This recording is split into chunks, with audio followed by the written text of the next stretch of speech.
अपनी वाणी को विराम देता हूँ। ओम शम। बहुत बहुत आभार। और निश्चित रूप से आचार्य ओम प्रकाश जी का जो वक्तव्य व्याख्यान होता है वो अद्वितीय रहता है। हम सभी का सौभाग्य। आचार्य जी, कुछ प्रश्न है हमारे पास, कुछ हमें बोलिए बोलिए अ, बोलिए। महिलाओं के द्वारा दिए गए थे, जिनको हम बोलो बोलो सारे बोलो। प्रश्नों को पढ़ रहे हैं। जरा ध्यान से सुनना, सब लगभग लगभग एक से हैं, केवल एक बार हाँ, सुन लें आप। ठीक। ये क्यों कहा जाता है, सभी लोग सुने ध्यान से। ये क्यों कहा जाता है कि महिलाएं ही बच्चों का लालन पालन कर सकती हैं? अगला प्रश्न है, माता निर्माता भवती ही क्यों कहा जाता है, पिता को निर्माता भवती क्यों नहीं कहा जाता है? सारी महिलाएं, सारी मर्यादाएं महिलाओं के लिए क्यों, पुरुषों के लिए मर्यादा क्यों नहीं? सारे परिवार की इज्जत का बोझ महिलाओं पर ही क्यों?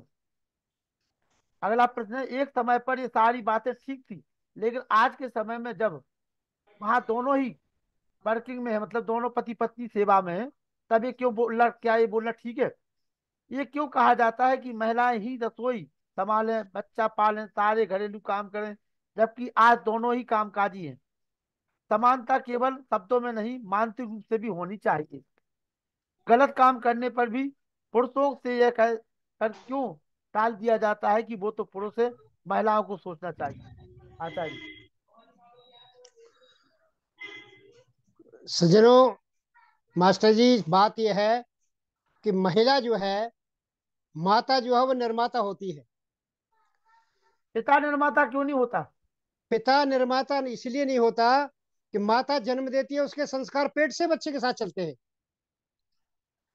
जो संस्कार पिता जो है, पिता बहुत बड़ा होकर के कुछ देता है। सबसे पहले माँ ही सिखाती है। बच्चे का जो सबसे पहला जो गुरु है वो माँ है, क्योंकि सबसे नजदीक माँ रहती है। जब बच्चा छोटी अवस्था में होता है तो माँ को सबसे बड़ा जानवान समझता है वो। संसार में जितने भी संसार में जानवान पदार्थ है, उन सबको कुछ कुछ भी नहीं समझता माँ के आगे। लेकिन कुछ दिन बाद उसे पता चलता है कि पिता भी जानवान है।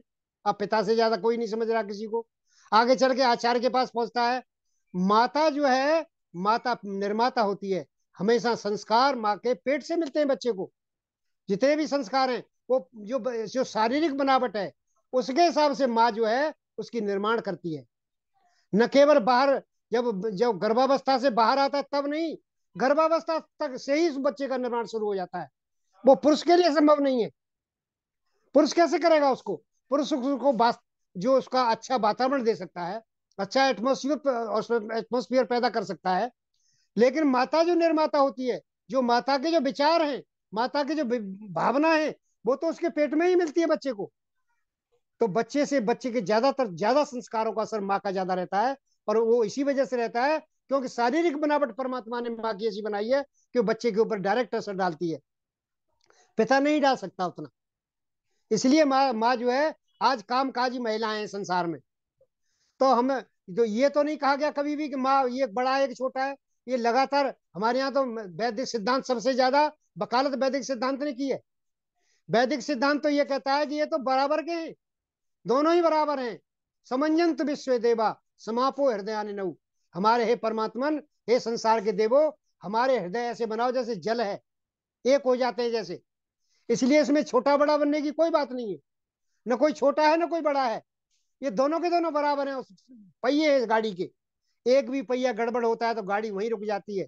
सज्जनों, इसलिए माता जो है, माता का रोल ज्यादा है। नारी जाति का पुरुषों से ऊंचा है स्थान, पढ़ा है और देखा है।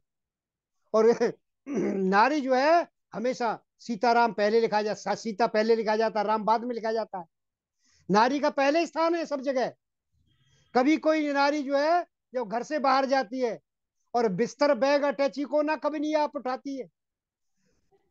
सारा सामान नारी पीछे चले, लाद कर बाबू पर सामान, अपने पति पर सामान लाद करके नारी पीछे चलती है। तो ये कैसे कहा जा सकता है कि नारी बड़ी नहीं है?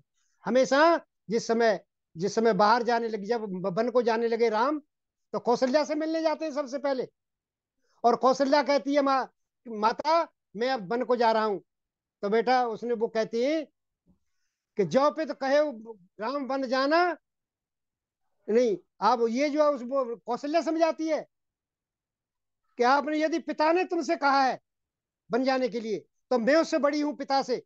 मैं तुम्हें बिल्कुल मना करती हूँ, बिल्कुल मत मत जाओ। लेकिन जो पितु मात कहे बन जाना, तो कानन सदा अबद समाना। यदि माता पिता दोनों ने कहा है तो वन तुम्हारे लिए वो अयोध्या से भी बड़ा है।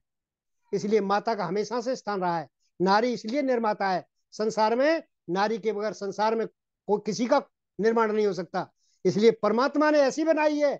माँ जो है, ये तो परमात्मा की बहुत बड़ी धरोहर है, बहुत बड़ा इनाम दिया है परमात्मा ने जीवात्मा को, माता को बना करके। नहीं तो उनका कहना ये है कि ये तो पुरुषों ने लिख लिया है कि माता सबसे भारी है, माता निर्माता भवती, ये पुरुषों ने लिखा है, महिलाओं ने थोड़ी लिखा है।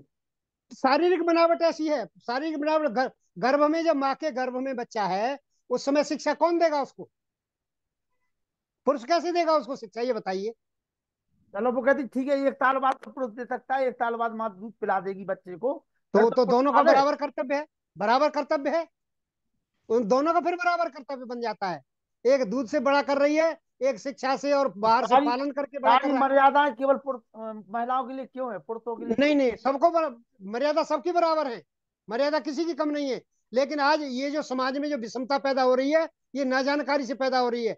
हमारे जो विवाह संस्कार हैं, विवाह जो है, विवाह क्या, विवाह का मतलब क्या है?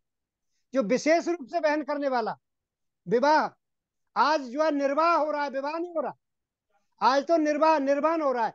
किसी विशेष रूप से जो बहन होता है, जो कार्रवाई, जो जिम्मेदारी, वो विषय, उसे कहते हैं विवाह। और जो निपटा दी जाती है, आज तो निपटा रहे हैं सब शादी ब्याह को, इसलिए वो निर्वाह है, विवाह नहीं है। हमेशा बराबर का हक है दोनों का, और दोनों की ड्यूटी बराबर है, किसी की कम ज्यादा नहीं है। नहीं तो खाना तो केवल महिलाएं बनाती है, पति खाना खाना क्यों नहीं बनाते? ये पूर्व अवस्था थी, जिस समय पति पत्नी जो है साथ साथ, जब जो है एक सर्विस नहीं करता था, एक सर्विस करता था, एक घर पर रहती थी। आज बहुत से परिवारों की सेटिंग इस तरह की है कि माता पिता दोनों ही सर्विस होल्डर हैं, तो वो तो मिलकर के ही बनाते हैं सारे। ऐसा कैसे हो सकता है, कहाँ बनाती हैं अब मिलकर के? अब तो मिलकर के बना रही हैं जितनी भी सर्विस होल्डर लेडी हैं। कहीं तो नौकर रखे हुए हैं। अब तो स्थिति ये हो गई है सबकी समाज में। अब ऐसा नहीं रहा जो पहले पहले। ये तो उस समय की बात थी जब महिला जो है, उस पर परिवार की जिम्मेदारी होती थी, घर की जिम्मेदारी। पुरुष जो है वो बाहर से कमा के लाता था। जब महिला आज लगातार जज है, महिला आज जो महिला जो आईपीएस ऑफिसर हैं, महिला कलेक्टर हैं, तो वो रोटी बनाएंगी वो कभी किसी के लिए? कौन बना रहा है रोटी, बताइए? तो ऐसा नहीं है।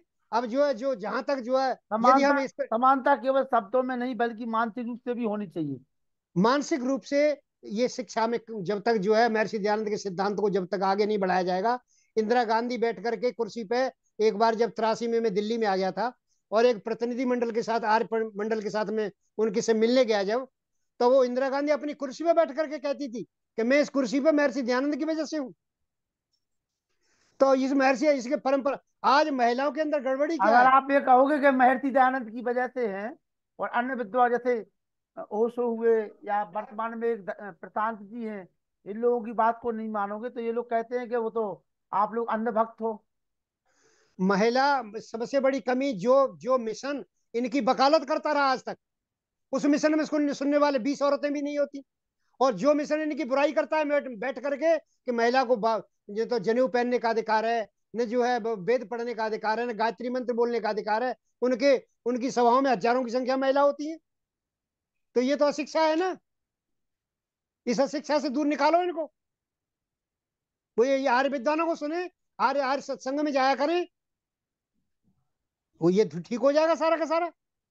ये तो गड़बड़ी हमारी है, उसकी थोड़ी है। आर्य सिद्धांतों को समझा नहीं हमने, महर्षि दयानंद को नहीं सुना हमने। सारी उम्र महर्षि दयानंद वकालत करते रहे। महर्षि दयानंद जब चचा की मृत्यु होगी तब नहीं आंसू आए उनके, तब बहन की मृत्यु होगी तब नहीं आंसू आए। लेकिन महिला जब जब फरुखाबाद में महिला किसी बच्चे पर कफन उतार के जब ले जा रही थी, उसे देख करके आंसू आए, महिला महिला को देख करके। तो महर्षि दयानंद के मिशन को समझो ना।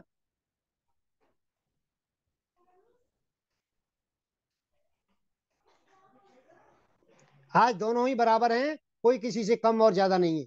डॉक्टर राकेश कुमार आर जी, इन प्रश्नों के आप उत्तर दीजिए कुछ। मंच पर विराजमान आदरणीय पुरुषोत्तम मुनि जी, मेरे से पूर्व वक्ता रहे आदरणीय ओम प्रकाश जी, सूबेदार मेजर सुभाष चंद्र आर्य जी, आदरणीय अनिल नरूला जी, पूजनीय माता जी चंद्रकांता जी, डॉक्टर वेद प्रकाश जी, आदर और सम्मान के योग डॉक्टर व्यास चंद्र शास्त्री जी और सभी सम्मानित साथियों, हमारे इस कार्यक्रम के आयोजक संयोजक आदर और सम्मान के योग्य लखनलाल आर्य जी, बड़े अच्छे प्रश्न आप पूछ रहे थे माता जी के बारे में कि वो पिता को निर्माता क्यों नहीं कह सकते, आदि आदि जो भी बातें आ रही थी। देखिए, माता जो होती है वो कोमलता और निर्मलता और उदारता की प्रतीक होती है। पिता कहीं ना कहीं कठोरता का प्रतीक होता है। निर्माण निर्मलता से होता है, उदारता से होता है। इसलिए स्वाभाविक रूप से उनके पास में उदारता और निर्मलता की पूंजी होने के कारण अपने आप निर्माता होने का अधिकार उन्हीं के पास चला जाता है, माता के पास।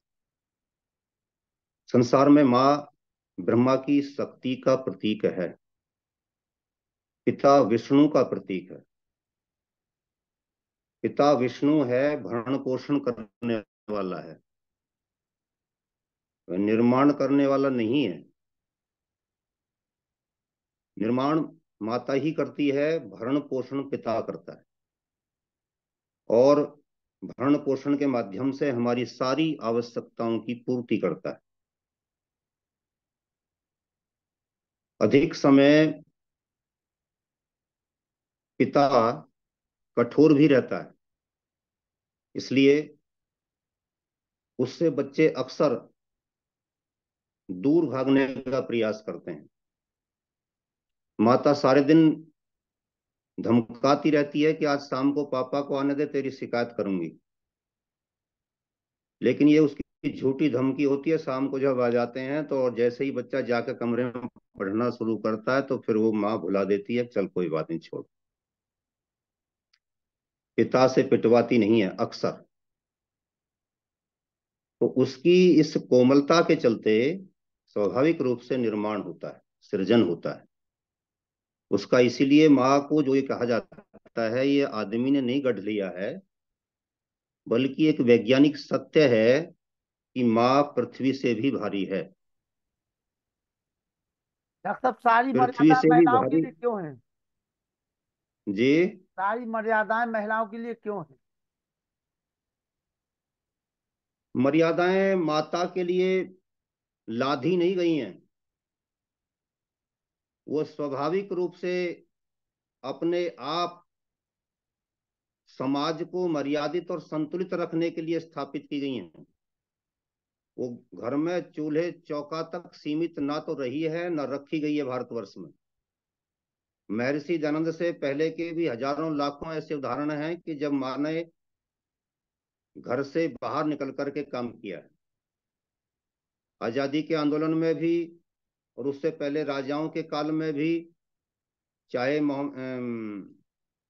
दाहिर सेन की रानी रही हो, चाहे आपकी रानी दुर्गावती रही हो, चाहे रानी झांसी रही हो, ये सब महर्षि दयानंद से पहले हुई और सबने अपने अपने समय में काम किया। मर्यादाओं का अभिप्राय यहाँ पर केवल यह है कि नैतिकताओं को स्थापित करने के लिए, बनाए रखने के लिए वह अपने आप को सीमित करके रखे। सीमित करने का अभिप्राय यहाँ पर उसकी स्वतंत्रता को सीमित, बाधित करना नहीं है, कुंठित करना नहीं है।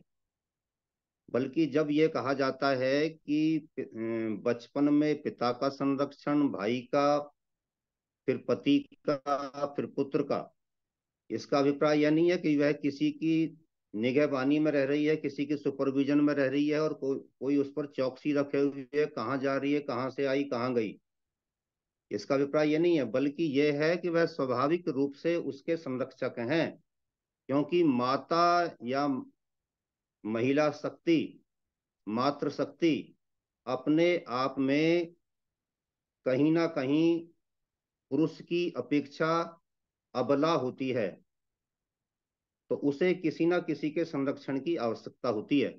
जब पुरुष अपने आप को उसके संरक्षक के रूप में नियुक्त कर लेता है, बॉडीगार्ड के रूप में नियुक्त कर लेता है, तो इसका अभिप्राय है कि वह उसका शोषण नहीं कर रहा, बल्कि उसके संरक्षक के रूप में उसके साथ हो गया, गनर के रूप में साथ हो गया। इस बात को सही संदर्भ में लेने की आवश्यकता होती है, लेकिन मूर्ख लोग अनावश्यक हमारे वैदिक सिद्धांतों की, वैदिक मर्यादाओं की आलोचना कर दिया करते हैं, और उनसे अक्सर हम कई बार सहमत हो जाते हैं। नारी को बराबरी का अधिकार देने का अभिप्राय यह नहीं है कि वह जाकर के और अपना नंगा खेल दिखाए। मैं शब्द थोड़ा सा हल्का प्रयोग कर रहा हूं, लेकिन इस बराबरी के अधिकार को देने और लेने के चक्कर में जो अफरा तफरी समय मच रही है, अब स्थिति ये आ गई है कि अब न्यायालयों में, क्योंकि हम न्यायालयों में रहते हैं, अब स्थिति ये है कि पुरुष भी उत्पीड़ित होकर के समाज में न्यायालयों की शरण ले रहे हैं, यहाँ तक कि पति भी ले रहे हैं। जब बुजुर्ग व्यक्ति, नरुला साहब जैसा, सूबेदार साहब जैसा, पुरुषोत्तम मुनि जी जैसे व्यक्ति कोर्ट में जाकर के रोते चीखते चिल्लाते हैं, और हम उनको देखते हैं, अपनी कमर को दिखाते हैं कि मेरी पीठ पर देखे कितने दाग हो रहे हैं, ये सब बहू ने पीटा है, ये किया है। तो इसका अभिप्राय यह नहीं कि उसको उच्छृंखल कर दिया जाए। आजादी देने का अभिप्राय यह नहीं है, और स्वतंत्रता का अभिप्राय दूसरा है, और उच्छृंखलता सर्वथा विपरीत दिशा में है। तो मैं यही कहना चाहूंगा, समय की मर्यादा का ध्यान रखते हुए। ये कह दिया दूसरी जाता है बात डॉक्टर यह, साहब, ये तो जो ग्रंथ लिखे गए हैं, लोगों ने अपने हिसाब से लिख लिए। पुरुषों को प्रधान, जैसे पुरुष, ये कहा जाता है कि ये देश तो पुरुष प्रधान देश है, महिला प्रधान क्यों नहीं है। समझ रहे हैं आप हमारी बात को? जी जी जी जी, जी। मुनि देखिए जी ये शास्त्रों की व्याख्या गलत करके उन लोगों ने लिखा जिनकी सोच अपनी दूषित सोच थी। भाई, जैसे ये कहा जाता, हम सुबह सुन रहे थे उनको, अ, वो विवेक जी की बहन है अर्चना स्त्री जी को, कि जी महिलाओं को जैसे अपन सोना पहन के निकलते हैं, तो उसको अपन जी, ढांक करके चलते हैं। तो इसी, और कोई निकले मतलब लोकल चीज पहनते हैं, मतलब उसकी, तो उसको अपन खुली पहन के भी घूमते रहते, डर नहीं रहता पर, लेकिन जब सोना पहन के निकलते हैं तो मन में कहीं ना कहीं डर भय रहता है, कोई छीन ना ले। इसी प्रकार से जो हमारी बेटियां हैं, वो हमारा सोना है, गहना है, दो कुल की इलाज है। तो वो कहती है कि ठीक है चलो भाई, इनको संभाल के रख रहे हैं। तो फिर ये जो हमें संभाल करके किससे रखने की आवश्यकता, पुरुष से ना। तो पुरुष को अपनी आर्य मानसिकता बदलनी चाहिए। आर्य जी, जी। लोग उपचार बहुत पूछते हैं देश में। जी। जब उपचार करने का समय आता है तो भाग खड़े होते हैं, कहते हैं कि मेरे इंजेक्शन मत लगाओ, को किसी और का लगा दो। जी। आप पतीली के नीचे आग जलाते रहें और उसमें पानी चढ़ा दें जी। पतीली के भीतर, और फिर पतीली के पानी से कहें कि तुझे गर्म नहीं होना है, तो क्या यह संभव है कि पतीली का पानी गर्म नहीं होगा? गर्म होगा। होगा। तो जब समाज में अश्लीलता फैलेगी और नारी स्वयं उसको परोसेगी, आप इस्लाम की नकल करेंगे, इस्लाम की गंदी हरकतों की, गंदी सोच की नकल करेंगे, और हमारी बहन बेटियां उसका अनुकरण करते हुए पिक्चरों में आदि में अपने सीन देंगी, और फिर युवाओं से या पुरुष वर्ग से आप ये कहें कि पतीली के पानी गर्म मत होना। मैं थोड़ा सा नहीं नहीं, कुछ, जरूरी है उसको सत्य बोलने ये में ये कोई। ये सब चीजें हो रही हैं, और फिर कहा जाता है कि मैं कैसे ही भी रहूं, तुम अपनी नजरों, तुम्हारी नजरों में दोष है। हाँ बिल्कुल भैया, यही अब आया पॉइंट पे, बिल्कुल पॉइंट पे आ गया। तो ये क्या तरीका है भाई, तुम वो कहते अपने आप को, तुम्हारी नजरों में खोट है, हम में खोट नहीं है। तुम्हारी नजरों में खोट है। हाँ। अरे माँ माँ के रूप में रहती है तो बेटा अपने आप बेटा के रूप में आ जाता है, बहन बहन के रूप में रहती है तो भाई भाई के रूप में अपने आप आ जाता है।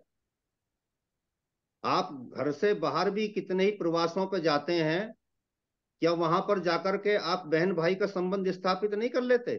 बिल्कुल कर लेती। क्योंकि वो आगे से भी उसी तरीके का व्यवहार हो रहा है, इसलिए हो जाता है ये सब। बिल्कुल। और इधर से आपके मन में कोई दोष नहीं। तो जब संस्कार प्रबल होता है और जब संस्कार प्रबल करने की बात आती है तो संस्कार प्रबल होगा वैदिक मान्यताओं से, और जब वैदिक मान्यताओं को पढ़ाने की बात आती है तो फिर पतीली के पानी से कहा जाता है गर्म मत होना। कैसे? ये कहा जाता है कि ये शिक्षा तो सांप्रदायिक है, वैदिक शिक्षा नहीं देंगे हम। बिल्कुल। तो ये उल्टा हो रहा है कि उपचार करने की आवश्यकता सब अनुभव कर रहे हैं, पर जब उपचार सही दिया जाता है तो कहा जाता है कि इससे उपचार नहीं लेंगे हम। ये वही मुसलमानी परंपरा है कि हिंदू काफिर के हाथ से तो हम इलाज भी नहीं करवाएंगे। सोचने की आवश्यकता है। बहुत अच्छे प्रश्न है आपके, मैं सहमत हूं आपसे। आइए मुनि जी। मैं 1 मिनट और ले रहा हूं। जी जी जी, स्वागत है। अभी 17 दिसंबर को जो हमारी आर्य समाज की इतिहास संबंधी प्रक्रिया चल रही थी, उसको सार्वदेशिक आर्य प्रतिनिधि सभा के प्रधान सुरेश जी के माध्यम से अपने हस्ताक्षर करके लेटर जारी कर दिया गया है आप सबके लिए। और वो काम अब जो है सार्वदेशिक प्रतिनिधि सभा के माध्यम से होगा। इसीलिए हम उस पर थोड़ा चुप लगा रहे थे कि जब विधिवत उसकी औपचारिक घोषणाएं हो जाएं, सारी चीजें कंप्लीट हो जाएं, तब बिल्कुल आप बिल्कुल लोगों के बिल्कुल साथ। बिल्कुल। तो मेरा निवेदन ये रहेगा कि वो 17 दिसंबर को दिल्ली में 2 से 5 बजे तक का कार्यक्रम रहेगा। मेरा निवेदन है कि उसमें हम अधिक से अधिक उपस्थित हो जाएं, तो हमारा परिचय सार्वदेशिक कार्य प्रतिनिधि सभा के अध्यक्ष जी और सभी पदाधिकारियों से हो जाएगा। विशेष कार्यक्रम उस दिन इस बात का रखा गया है। बाकी हम बीच में चर्चा कर लेंगे किस दिन, एक दिन मीटिंग करके अलग से। इतनी ही मुझे सूचना देनी थी। धन्यवाद। धन्यवाद। मुनि जी, जो सारे प्रश्न हमने किए हैं उनके एक दो बातों में उत्तर चाहेंगे आपसे मुनि जी से। इसके बाद चंद्रकांता जी, आप तैयार रहेंगे, वरना ये कह नमस्ते। दिया जाएगा कि पुरुषों से पूछे महिलाओं से क्यों नहीं पूछा। जी। हमारे आचार्य श्री ओम प्रकाश जी, व्यासनंद शास्त्री जी, सामान्य डॉक्टर साहब जी बहुत अच्छे उत्तर आप लोगों को दे चुके हैं। और मैं तो ये समझता हूँ लखनलाल जी, जिन लोगों के ये प्रश्न है ना, जी और मुनि जी। जिन विकृतियां हमारे मानव समाज में हमें आपस में तोड़ने की कोशिश की है, उन लोगों से करने के हैं प्रश्न जी। क्योंकि वैदिक धर्मी जो है, हम तो आर्य समाज लोग तो इसको मानते ही नहीं हैं इन चीजों को। जी। नारी का तमन नारस्त पूजनते रवंते तत्र देवता। और जैसा कि कहा गया है ना, डॉक्टर साहब ने बहुत अच्छे उदाहरण के साथ में समझा दिया है कि माता निर्माता भवती, इसको माता ही क्यों क्यों वरीयता दी जाती। पुरुष तो सेचन करता है वीर का, और 9 मास तो माता से पूछिए, माँ से पूछिए उस बालक के कि वो किस प्रकार से अनेक कष्टों को सहन करते हुए बड़े अपने स्वार्थ के साथ में, अपने प्रेम के और सरलता के मुनि साथ जी, में। मुनि जी, इन सारे प्रश्नों के उत्तर हमने इसी प्रकार से दिए जैसे आप दोनों ने दिए हैं। हाँ जी। लेकिन इसके बावजूद उन्होंने कहा कि नहीं, ये तो माता निर्माता भवती या तमाम जो बातें हैं ये तो जी, पुरुषों ने अपने हिसाब से लिख ली हैं, और महिलाओं को बुक करने के लिए केवल। ये प्रश्नकर्ता धन्यवाद के पात्र हैं, उन्होंने किया है, बड़ी अच्छी बात है। जी। मैं एक दूंगा जैसा हमारी और पूर्ववर्ती विद्वानों ने दिया है कि ये वेद की परिपाटी से हम जब दूर हो गए, हमें वेद का पता भी नहीं। माता निर्माता भवती, वेद के शब्दों में वेद का ऋषि कह रहा है जी, परमात्मा की वाणी है जी। और, और संरक्षण की बात जहां तक है, तो संरक्षण को महर्षि दानव जी ने भी मनुस्मृति को, सारी स्मृतियों में कितनी है, 100 है, 200 है, 50 है, मनुस्मृति को वरीयता दी है। और उसमें भी वरीयता उस मंत्रों को दी है, उन व्याख्यानों को, शिक्षाओं को दी है जो वेद के अनुकूल है। वेदा स्मृति सदाचार स्वस्थ चापरिमात्मा, तो सदाचार जिसके माध्यम से हमें प्राप्त होता है। और वो जैसा कहा जा रहा है नहीं, कृति ज्ञान मुक्ति, तो लिखते हैं वो, बिन सत्संग विवेक न हुई। और सत्संग हमारे सम्मानीय आचार्य ओम प्रकाश जी कितना तमाम लोगों का उदाहरण दे चुके हैं। सत्संग उनको मान रहे हैं वो जहाँ लाखों की भीड़ है, और वो जैसे कहते हैं ना, भेड़िया धसान है, इनको हाँको जिस तरफ को उधर हाँकेंगे हमारे हाथों से, तो वहां उसको सत्संग मान रहे हैं। सत्संग का मतलब है सत्पुरुषों का आचरण, सदग्रंथों का आचरण। तो हम उनसे, महाशय जी से निवेदन करेंगे, चाहे माता जी हो, चाहे पुरुष वर्ग हो, भाई हो, कि आप वैदिक साहित्य का अवलोकन कीजिए।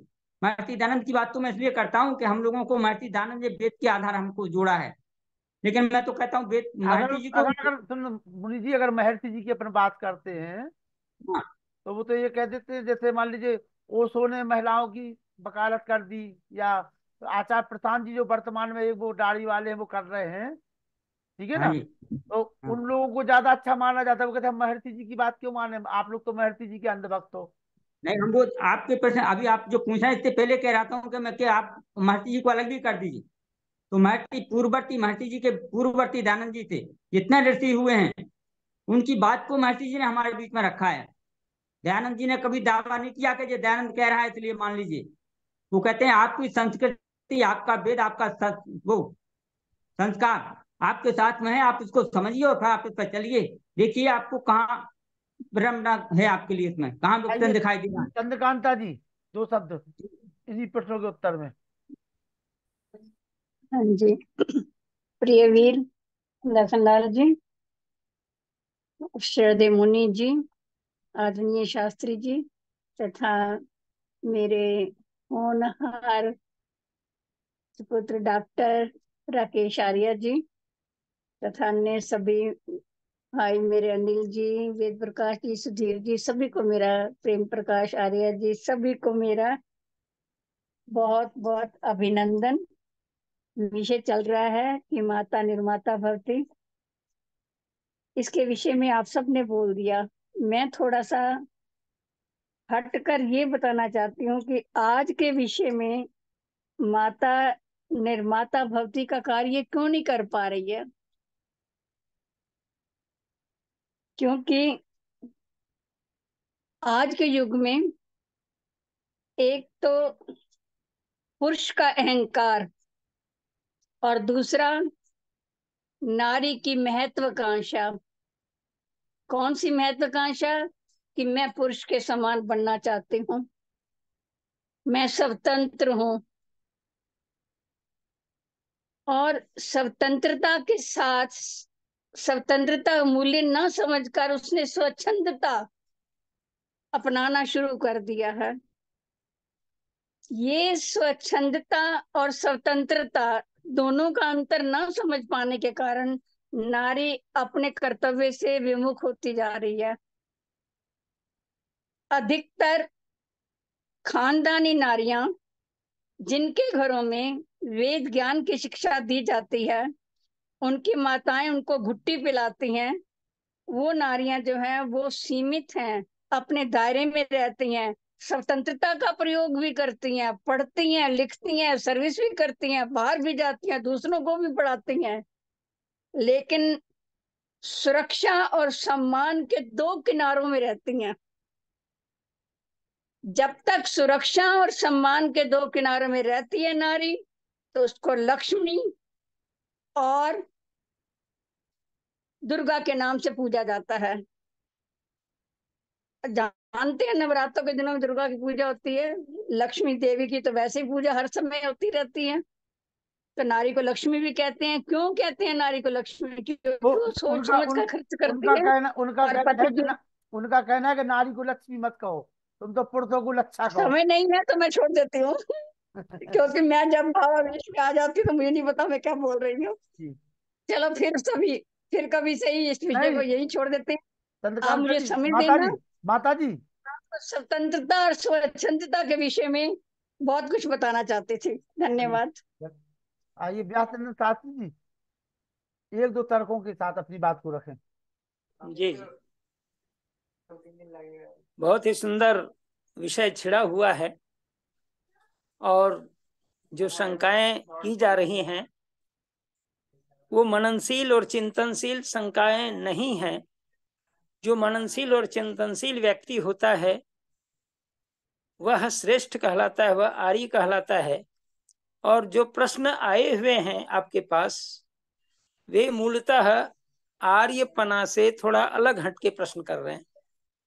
जब हम आर्य संस्कृति को मानते हैं और आर्यों का सर्वस्व वेद है, शास्त्र हैं, उपनिषदें हैं, इसके आधार पर और व्यवहार जगत में भी आप देखिए, माता का जितना संपर्क पुत्र के साथ है, जन्म के समय से लेकर जन्म के पूर्व तक, गर्भ में धारण करने से लेकर जन्म के 5 वर्ष तक जो स्नेह माँ दे देती है, तब पिता उस पर अपना आश्रय देता है। अगर पिता नहीं भी रहता है फिर भी माँ उसे पाल पोस कर बड़ा कर लेती है। और इस आधार पर यह कहना कि माता का स्थान कम है या नहीं होना चाहिए, ये बात कथ्य नहीं है, श्रेष्ठ नहीं है। इस पर तो डिबेट होना चाहिए, डिबेट कभी कीजिए, शास्त्री जी, गंभीरता से बात होगी जी। शास्त्री, उनका कहना है कि जैसे मान लीजिए 6 महीने तक माँ का दूध पिलाना जरूरी है, ठीक है ना। अब 6 महीने तक हमने दूध पिला दिया, अब जो पति सर्विस कर रहा है वो बच्चे का पालन पोषण कर, मैं क्यों करूंगी? माँ और पिता बोतल से दूध पिलाए और अपना काम चलाए। वो तो आवश्यक है, लेकिन संस्कार नहीं आ पाएगा बोतल वाला। बोतल और मातृ दुग्ध का जो संस्कार है वो अंतर पड़ जाएगा। चलिए, बहुत बहुत धन्यवाद। हमारे पास देखिए पूरा पर्चा लिखा हुआ है, लिख के हमें लिख के दिया हुआ है। नहीं, बहुत खुशी की बात है, लिखने वाले लोगों को प्रश्न की शंका प्रश्नों के रूप में किया गया है, तो उसका समाधान एक एक करके होना ही चाहिए। और जो प्रश्न करता है कम से कम उनको भी दिखाई पड़नी चाहिए हम लोगों को कि कौन शंका करने वाले हैं, कैसे व्यक्ति हैं। ये भी कह दिया जाता है, जैसे मान लीजिए इस पटल पर हम चर्चा कर रहे हैं, तो ये अगर हमने कहा कि भाई, तो उन्होंने कहा कि नहीं, यहाँ तो लोग वही लोग जुड़े हैं, आप ही की विचारधारा के जुड़े, वो तो आप ही की बात। माननीय आचार्य ओम प्रकाश जी का इतना सुंदर व्याख्यान हुआ है, और डॉक्टर राकेश कुमार आर्य जी ने भी बहुत अच्छे ढंग से इस विचार को रखा है, माता जी ने भी रखा है, और उसके अलावे पुरुषोत्तम वानप्रस्थी जी ने भी दिया है। लेकिन इतना सुंदर व्याख्यान ओम प्रकाश जी ने कर दिया, इसमें तो शंका ही नहीं होनी चाहिए। अगर वो शंका कर रहे हैं, इसका मतलब है कि वो यह विचार करके मन में आए हुए हैं कि हमको शंका कर देनी है। लेकिन उसका जवाब पाने के लिए श्रद्धा भाव से बैठ करके सुनने की आवश्यकता है। और श्रद्धावान लभते ज्ञानम, श्रद्धावान को ही ज्ञान की प्राप्ति होती है। और उच्छृंखल मस्तिष्क को उच्छृंखलता ही दिखाई पड़ती है। पुरुषत्व भाव, हम सभी पुरुष हैं, लेकिन पुरुष होते हुए भी माँ का सम्मान तो हम सबों को करना है। माँ यदि न होती तो जन्म भी नहीं मिलता, जन्म ही नहीं मिलता तो हम पिता कहने के लायक अपने को समझते क्या? नहीं समझ पाते। इसलिए माँ ने हमें जन्म दिया, गर्भ में रखकर जन्म दिया, वो पिता को परिचय करवाइए, पिता है तुम्हारे। वो तो ये कहने लगी कि अब तो जो है बच्चे को जन्म पिता भी देने लगे हैं। अब तो ऐसी टेक्नोलॉजी आ गई है कि पिता के यहाँ भी गर्भ ठहरने लगा है, बोल रही। गर्भ ठीक है, वो जो कुछ कर रहे हैं वो ममत्व और नारीत्व और साथ साथ जो हमारा संस्कार गुण है, ये तो आने वाला नहीं है। इसके लिए तो माँ की आवश्यकता पड़ेगी। चलिए, धन्यवाद। शाश्वत नियम जी। मुनि जी कुछ कह रहे हैं? ओम प्रकाश जी बोली। बस चलिए, बहुत ही अच्छी चर्चा रही है आपकी ये। चलिए, धन्यवाद। और आज आपकी संख्या पता कितनी थी? 58 58 थी। ठीक है। आप जब आते हो ना तो लोग अपने आप चले आते हैं दौड़े हुए। इसलिए आप आते रहा करें ताकि लोग दौड़े चले जाए, ठीक है ना? ठीक है जी, जरूर। मैं 8 दिन में 1 दिन ही दे पाऊंगा, क्योंकि मेरा जगह जगह प्रोग्राम रहता है। 8 दिन में 1 दिन, 8 दिन में 2 दिन चाहिए हमें। नहीं, 1 दिन ज्यादा। मेरा जगह ऐसा है ना, ये एमए की क्लास है ये जी। एमए की क्लास जो है, मेंबर ऑफ आर्य समाज मतलब एमए। इसको बगैर पढ़े नहीं पढ़ाया जा सकता हैं? सही, सहमत है, आपकी बात से सहमत है। आइए चले शांति पाठ। ओम द्यौ शांति अंतरिक्षं शांति पृथ्वी शांतिराप शांतिरौषधयः शांति वनस्पतयः शांतिर्विश्वेदेव शांति ब्रह्म शांति सर्वं शांति शांतिरेव शांति शाम शांतिरेव। शांति शांति शांति। जो बोले सो सत्य सनातन वैदिक धर्म की जय। गुरु विजयानंद की जय। योगेश्वर महर्षि दयानंद की जय। मर्यादा पुरुषोत्तम श्री रामचंद्र की जय। योगेश्वर श्री कृष्णचंद्र की जय। लेख राम की जय। स्वामी श्रद्धानंद की जय। स्वामी आत्मानंद की जय। महात्मा हंसराज की जय। भारत माता की जय। माता की रक्षा हो पालन हो। आर्य समाज अमर रहे। वेद की ज्योति जलती रहे। ओम का झंडा ऊंचा रहे। आर्यों के महाकुंभ और भारत को समझो अभियान की जय। विश्वमार्यम ध्वनि ओम। वैदिक अभिवादन सबको नमस्ते जी। ओम सर्वेभ्यो नमः।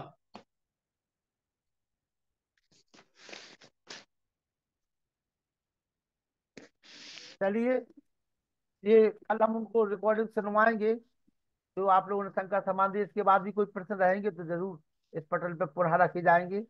बहुत बहुत आभार आप सभी का। और चंद्रकांता माता जी, कल के लिए बात होगी, कल बुधवार के लिए कहा था आपने। क्या है उनको है जी, कह तो दिया है, आशा है जरूर आएंगे। आता नहीं, ऐसे नहीं, आप हमें फोन नंबर भेजिए तुरंत अभी यार। चलो मैं आप बात करिए, मैं बात फिर करता हूँ। एक बार फिर पता करके आपको इन्फॉर्म कर देती हूँ। जी जी ठीक है जी। सभी को सादर नमस्ते, शुभ रात्रि। और हाँ जिस जी, प्रकार से नमस्ते आज जी। जुड़े हैं आप लोग, 58 की संख्या थी, उसी प्रकार से समय से जुड़े। धन्यवाद। सभी को सादर नमस्ते, शुभ नमस्ते रात्रि। जी।